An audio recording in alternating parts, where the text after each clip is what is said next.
If you feel alone often, you may have been told that something is wrong with you, that you're too quiet, too distant, too different. But the Bible paints a very different picture.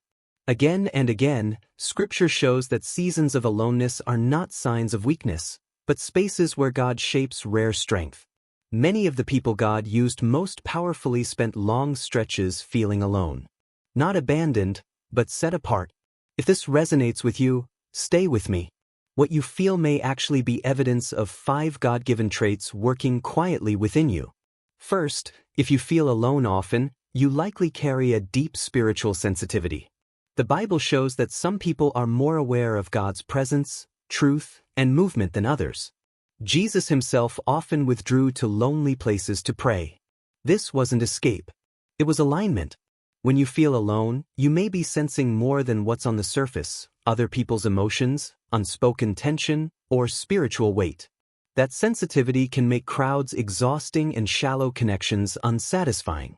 But it also means you're tuned to things others miss. God often works through those who can listen deeply, feel deeply, and discern quietly. Your aloneness may be less about rejection and more about your spirit needing stillness to function well. Second, feeling alone often points to emotional maturity beyond your environment. The Bible indicates that wisdom sometimes isolates before it connects. Ecclesiastes speaks about wisdom bringing sorrow, not because it's bad, but because it sees clearly. When you've matured early, you may find it hard to relate to surface-level conversations or careless behavior. You crave depth, honesty, and meaning. That can feel lonely in a world that moves fast and avoids reflection. But this maturity is a gift. God often entrusts deeper understanding to those who can carry it without pride. Your loneliness may simply be the space between who you are becoming and the people around you catching up. Third, if you feel alone often, you may have a strong internal world shaped by God. The Bible shows that God speaks in the quiet, not the noise. Elijah didn't hear God in the wind or fire, but in a gentle whisper. When you spend time alone, your thoughts become rich, reflective, and prayerful. You may talk to yourself, question deeply, and replay moments looking for meaning. This isn't overthinking, it's internal processing. God often develops people privately before using them publicly. While others gain identity from groups, you gain it from reflection.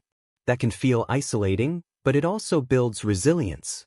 You learn who you are without constant validation. Fourth, feeling alone often suggests you are being prepared for leadership or guidance. The Bible shows that leaders are often formed in isolation. Moses spent years in the wilderness. David hid in caves. Paul spent time alone before ministry. These seasons weren't punishment, they were preparation. If you feel alone, God may be strengthening your character, teaching you dependence on Him rather than approval from people. Leaders who are too connected too early can be swayed easily. But leaders shaped in solitude learn conviction, humility, and courage. Your loneliness may be refining your voice so that when you speak, it carries weight. Fifth, if you feel alone often, you likely have a deep capacity for compassion. The Bible indicates that those who suffer quietly often become the most understanding.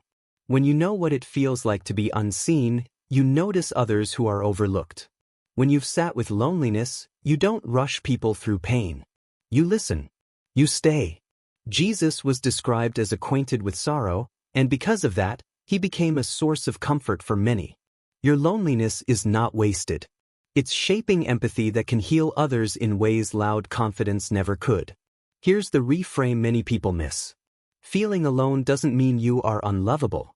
It doesn't mean you're failing socially or spiritually.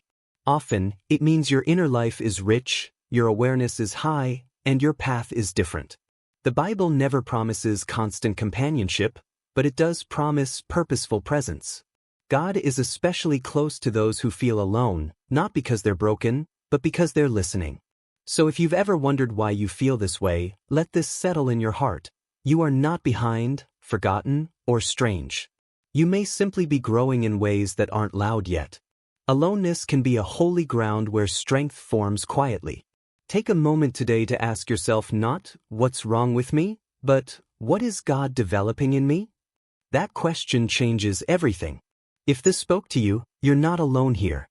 Subscribe to Okanjona for more Bible-based personality insights that help you understand yourself through God's lens, not the world's noise. And remember, some of the strongest people are shaped where no one is watching.